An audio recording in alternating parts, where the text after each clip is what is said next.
नमस्कार साथियों, आज मैं आपको ये बताना आया हूँ कि किस तरह से राजनेता गुमराह करने की राजनीति करते हैं, जातिवादी राजनीति करते हैं और मतदाता, बहुत से मतदाता बेचारे भोले वाले गुमराह भी हो जाते हैं।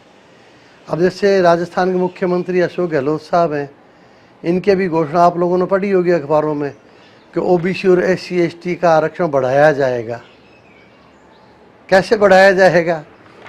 ये संवैधानिक सरकार है, संविधान के प्रावधान का अधीन चल रही है।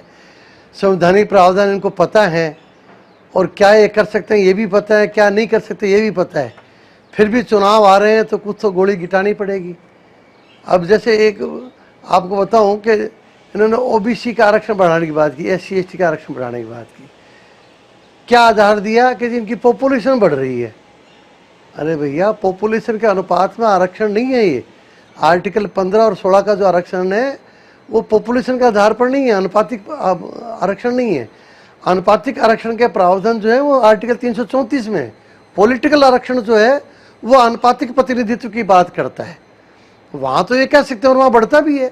SC ST का आरक्षण का प्रोपोर्शन, जो पॉपुलेशन बढ़ रही है SC ST की, वैसे वैसे राजस्थान विधानसभा इनका आरक्षण भी बढ़ रहा है, लोकसभा में भी बढ़ रहा है। लाजमी है, संवैधानिक प्रावधान है। लेकिन जो अनुपातिक आरक्षण है ही नहीं उसको कैसे बढ़ा देंगे ये? आर्टिकल 15 और 16 में जो है नौकरियों का आरक्षण, मेनली उसी की चर्चा की जाती है। वो है पर्याप्त प्रतिनिधित्व की बात करता है। पर्याप्त प्रतिनिधित्व ये वेल सेटल्ड लॉ है कि पर्याप्त प्रतिनिधित्व होता है 50% of the proportion of the population. जो भी आपकी जनसंख्या उसका 50%। जैसे SC की मान लो जनसंख्या 16% है तो 8% यदि इनको नौकरियों में प्रतिनिधित्व मिल गया है तो आरक्षण का लाभ नहीं दिया जा सकता है इनको। OBC की पॉपुलेशन मान लो है 45%, अगर 22.5% ये नौकरियों में आ चुके हैं तो इनको आरक्षण का लाभ नहीं दिया जा सकता है। ये अच्छा, OBC के लिए तो उन्होंने डेफिनेशन भी तय कर रखी है सरकार ने। प्रोपोर्शनेट किसको, एडिक्वेट रिप्रेजेंटेशन किसको कहेंगे। 11/9/11 की जो अधिसूचना है, सरकार की अधिसूचना है, गहलोत साहब की द्वारा जारी की गई पिछले कार्यक्रम में अधिसूचना है कि साहब 21% अगर प्रतिनिधित्व हो जाता है तो पर्याप्त माना जाएगा OBC का। उसके बाद तो राइट ही नहीं है सरकार को आरक्षण का प्रावधान करने के लिए, कोई अधिकार ही नहीं है। और ये सबको पता है कि राजस्थान में OBC का प्रतिनिधित्व, क्योंकि ये आंख मीच के जातियां जोड़ते गए OBC की लिस्ट में, और जो जातियां जुड़ी हुई हैं उनका प्रतिनिधित्व देखोगे सरकारी नौकरियों में 50% से ज़्यादा OBC के लोग हैं सरकारी नौकरियों में। 21% तो पर्याप्त प्रतिनिधित्व है। 50% आ चुके हैं नौकरियों में और ये श्रीमान जी कह रहे हैं बढ़ाएंगे सब आरक्षण। जबरदस्त बेवकूफ़ बना रहे हैं और लोग बन भी रहे, राजी भी हो रहे लोग बार। OBC आयोग से अध्ययन करवाएंगे, इन्हीं के चमचे बैठाए होते हैं OBC आयोग में, लिखवा लेंगे जो लिखवाना है। लेकिन आगे हाई कोर्ट है, सुप्रीम कोर्ट है, जनता जनार्दन है, जानती जनता। OBC में भी और आम जनता भी, आजकल पढ़े लिखे लोग बाग हैं, गुमराह होते नहीं है। और चीज़ दिखाई, एक बार हरियाणा में ऐसा ही हुआ था। हरियाणा में शायद खट्टर सरकार थी या कौन सरकार थी, इन्होंने शायद खट्टर सरकार की थी पिछली बार। इन्होंने कहा साहब हरियाणा वालों के लिए हरियाणा राज्य की नौकरियां 10% आरक्षण किया जाता है। अरे वाह, वहाँ 50-60% तो बस है हरियाणा वाला है, 70-80% है, 10% आरक्षण किया जाता है। क्या आरक्षण किया? और लोग राजी हो रहे हैं साहब, फूल माला दे रहे हैं साहब, गुलदस्ते दे रहे हैं। अब ये कह रहे हैं साहब हम 21 का 27% करेंगे OBC का आरक्षण। कैसे कर देंगे 21-27%? 50% तो पहले से नौकरियों में है, उसको कह देंगे सब 27%। हालांकि कर नहीं सकते, ये कर भी देंगे तो भी ऑलरेडी 50% आ रहे हैं, अभी भी आ रहे हैं, 50 से ज़्यादा आ रहे हैं नौकरियों में।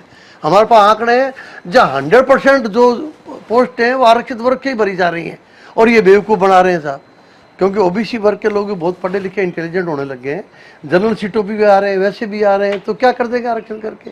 सिर्फ गुमराह कर रहे हैं, बेवकूफ़ बना रहे हैं। लेकिन संवैधानिक प्रावधान में बता दूं, संवैधानिक प्रावधान आर्टिकल 16 में ये है पर्याप्त प्रतिनिधित्व। वो डेफिनेशन तय की जा चुकी है राजस्थान सरकार द्वारा, 21% प्रतिनिधित्व पर्याप्त प्रतिनिधित्व है और उसके ज़्यादा ये 50% तो नौकरियों में हो चुके हैं। किसी भी सूरत में 1% में नहीं बढ़ा सकते।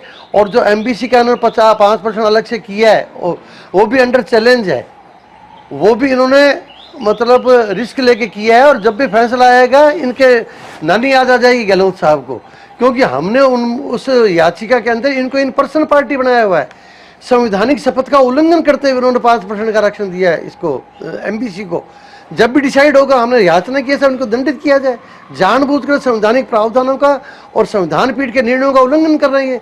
संविधान की शपथ लेकर के सीएम बनते हैं, ये पूरी जनता को गुमराह करते हैं, अपने मतदाताओं को गुमराह कर रहे हैं। जब भी फैसला आएगा इनके खिलाफ आएगा, तयशुदा बात है और उनको इतनी नानी याद आ जाएगी और ये फिर गलती करेंगे। तो इससे पहले इस बार तो हम सावचेत है, लिखा पढ़ी चालू कर दी, उसका रिजल्ट आ जाएगा।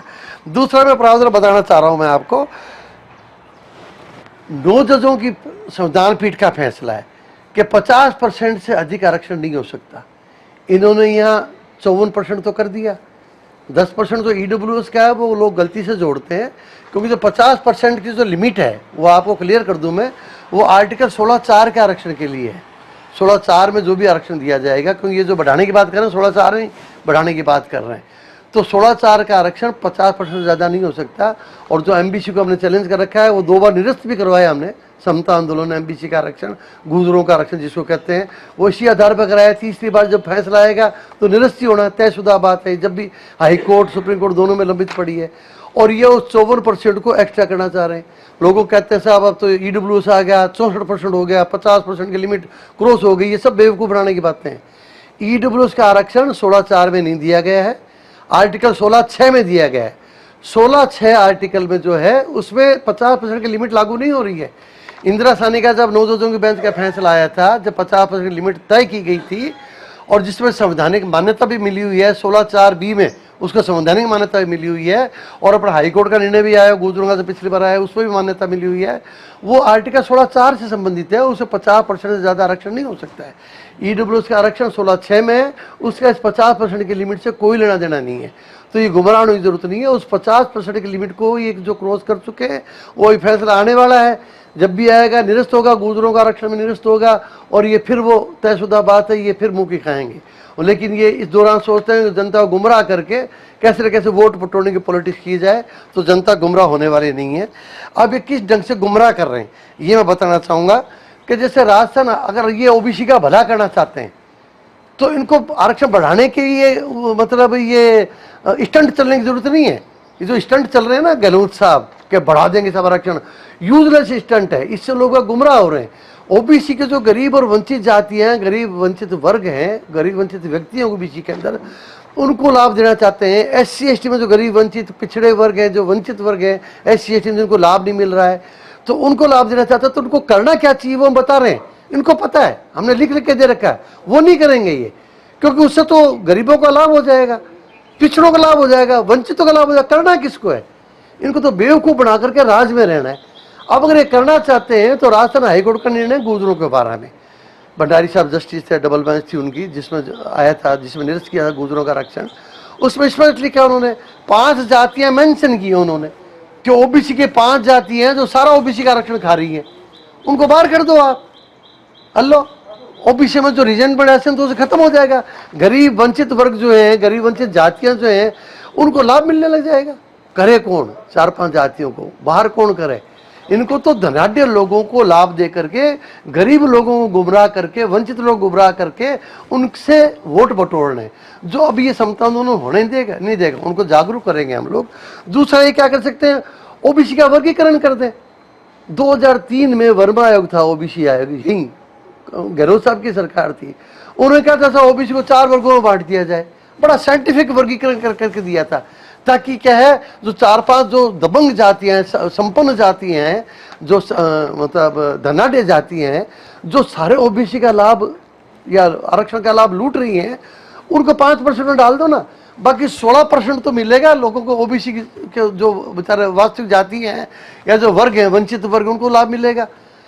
और उस सिफारिश को मानने के लिए गहलोत साहब कानूनी रूप से बाध्य थे, ओबीसी आयोग की रिपोर्ट मानने के लिए बाध्य होते हैं ये, या उसका कारण जाना पड़ता है। वो फाइल की कॉपी हमने आरटीआई में ले रखी है, उसमें श्रीमान जी ने, गहलोत साहब ने बिना किसी कारण के उसको अस्वीकार कर दिया ओबीसी आयोग की सेवा। 2003 ही घटना है। 20 साल से लाखों ओबीसी के गरीब वंचित लोग, इनको बेचारों को पता ही नहीं है, इनसे गुमराह हो रहे हैं, इनको सोचते पता नहीं क्या रेन्यू में है, इन्होंने गला काट दिया उनका, उनके साथ अन्याय अत्याचार किया है। मतलब ऐसे नेताओं को दंडित किया जाना चाहिए। मैं कहता हूँ जो अपने पॉलिटिकल स्वार्थ के लिए 1-2 जाति विशेष के दबाव में आकर के लाखों गरीब और वंचित लोगों का मतलब अन्याय कर रहे हैं, उनके साथ गुमराह कर रहे हैं, जिनको पता ही नहीं बेचारों को, उनको गुमराह कर उनको वोट बटोर रहे हैं। शर्म आनी चाहिए ऐसे नेताओं को, राजनेताओं को। लेकिन कर रहे, दोबारा और करने जा रहे हैं ऐसी बातें। अगर करना ही है आपको तो ओबीसी का वर्गीकरण करो ना। आप वर्गीकरण करोगे तो अपने आप जो ओबीसी के वंचित वर्ग उनको लाभ मिलने लग जाएगा।